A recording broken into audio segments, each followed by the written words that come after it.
The great hoax that will end civilization. Not my idea.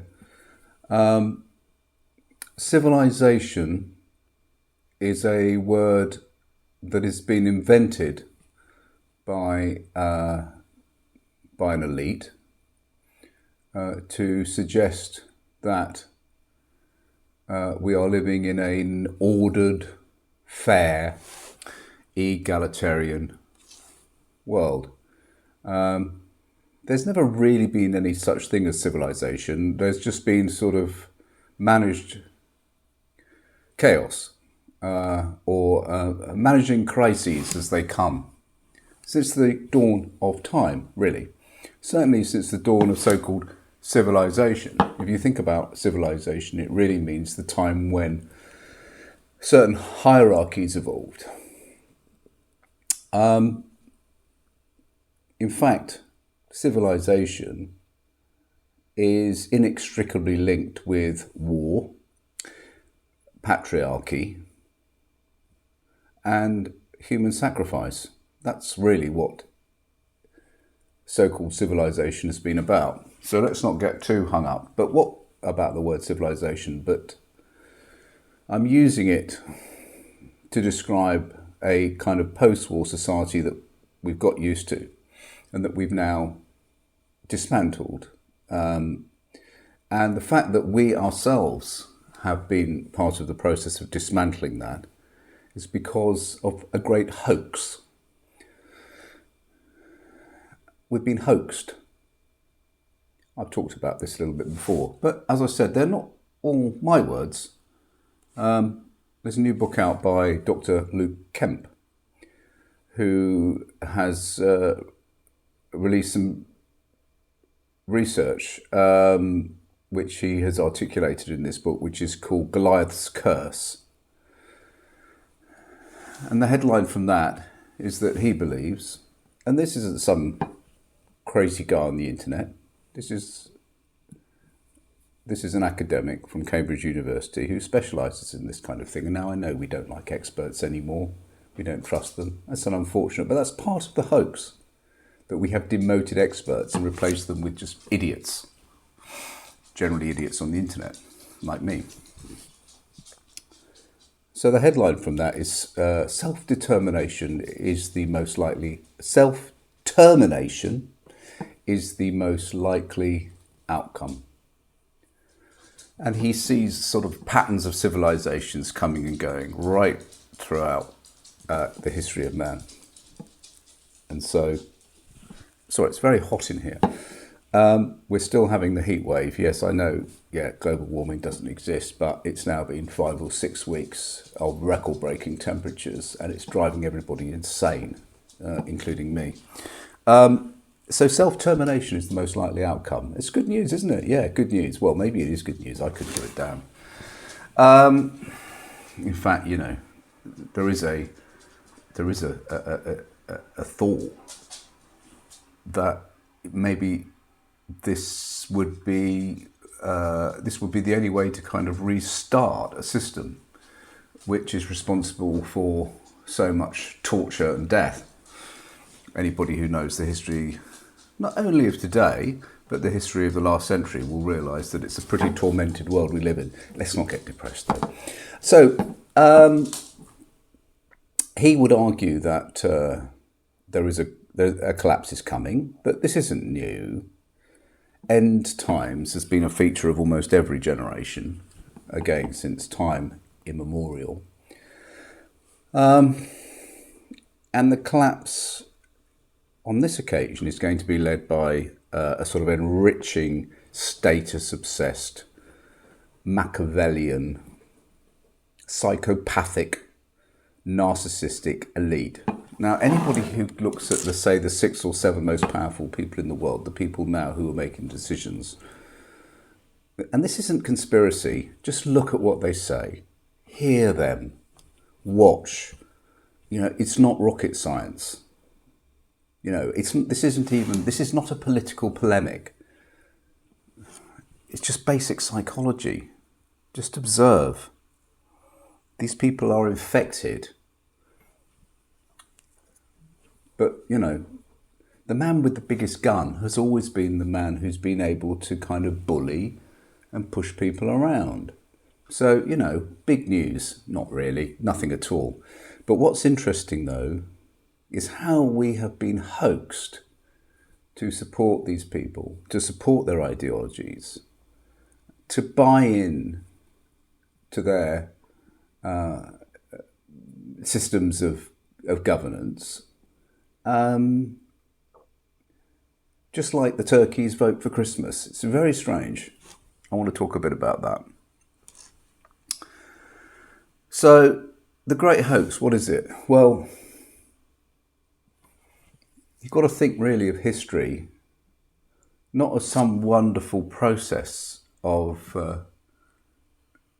a civilizing force, a progressive civilizing force, where things get better generationally. But think of history as nothing but organised crime. And we should be able to see through that really now, but we haven't been able to. There's some flaw, isn't there, in the human animal? You know, as Dr. John Gray of the School of Economics said, we can't overcome some of our primitive worst instincts.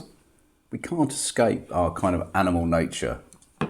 So we're buying into all sorts of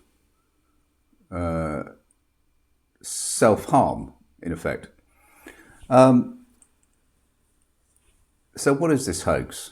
Well, you should clearly be able to see that a lot of the political shenanigans at the moment is based on whipping up masses into a kind of hysterical moral panic over various things, which would suggest that those leaders themselves have a sort of moral compass or a certain morality to which we should trust and believe in. But this isn't the case. It's never been the case. None of them give a damn. And I don't know why people can't see through it. It is a bit weird, in my opinion. So I've talked before about facts becoming completely irrelevant to the discourse, and the impact that is having.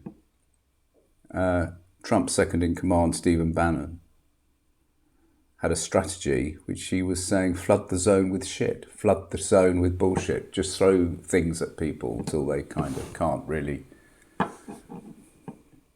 demonstrate an ability to see what's right, what's wrong, what's good, what's bad, what's true, what's false. So it is a kind of strategy. So this fascism that we're seeing spreading, again, it's not about political control really, it's about moral control. Somehow we have bought into the idea that they're offering a kind of spiritual purity, purity of nation, purity of race, purity of thinking, kind of neo-Christian. But the fact is that although, let's say, America is probably the most Christian country on earth, I mean, if you ask people if they believe in God, more people in America will say yes than not. 70% believe in angels. And that this new political force, the MAGA movement, is based on a kind of neo-Christian idea about what America should be. The fact is that most of those people who are pushing this agenda are completely bankrupt. They don't have any morality, and it's plain to see. I mean, it's not, again, you know, it's not rocket science to see how this has always been the case. Let's say Putin is a good example. What's he doing? He's promoting a value-based system, an orthodox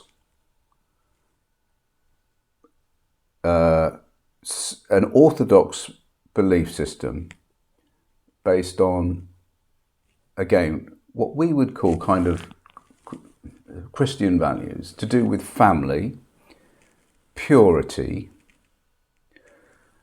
anti anything that he and the state consider to be perversions.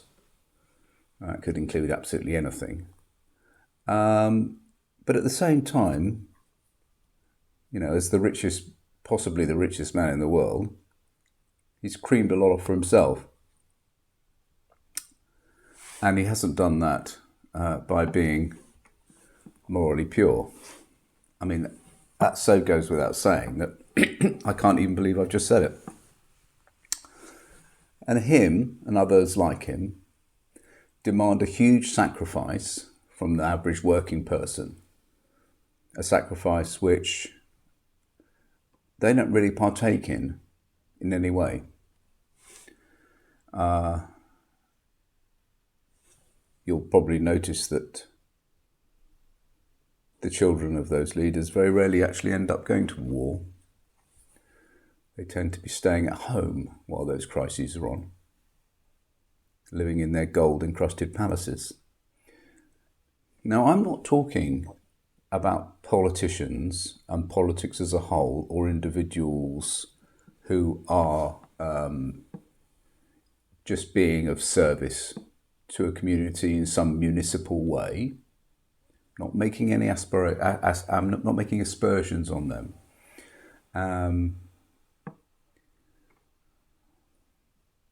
But when a few people, an elite, get a lot of power, they own the weaponry, they own the resources, or many of the resources, or they are very closely involved with people in the resources, and they also dictate the borders so that persecuted people can't leave very easily, and they make a big deal of borders. Then, you know, this is what happens. This isn't news, but what is interesting is why people have been so easily hoaxed by this. It's very strange. Nearly everybody who has a little bit of power, it could, you know, for example, let's say the Christian evangelists in the US and in other continents. They talk about virtue and strength all the time. They talk about sacrifice. But these people are deeply hedonistic and deeply corrupt. This is all verifiable. There's nothing. It's not a secret. I mean, it's almost inevitable. Again, so why do they pile into those Houston super churches? Give their money away. Why are they falling for it so easily? Is it a frailty in the human condition? I don't know. You know, you tell me. But none of this is an accident, really. It's all very managed. It's a core con. It's a hoax. It's a con. And we're the idiots. We're the idiots who've fallen for it, you know. So now we're being told, in a way, that we must dismantle much of the Universal Declaration on Human Rights, that we must dismantle all the institutions, we must dismantle education, we must dismantle the pillars of society. We must be cynical about anybody who moves. We must despise the weakest. And again, you know, we've just completely fallen for it. I mean, it's obvious to me if you just look at the biographies of those people who have become leaders, where they've had a kind of moral dimension to their tone and leadership. They never live up to what they expect of those that follow them. I mean, I'll give you a couple of examples. You might have heard of Khalil Gibran. He wrote The Prophet, and he was this sort of deeply spiritual writer and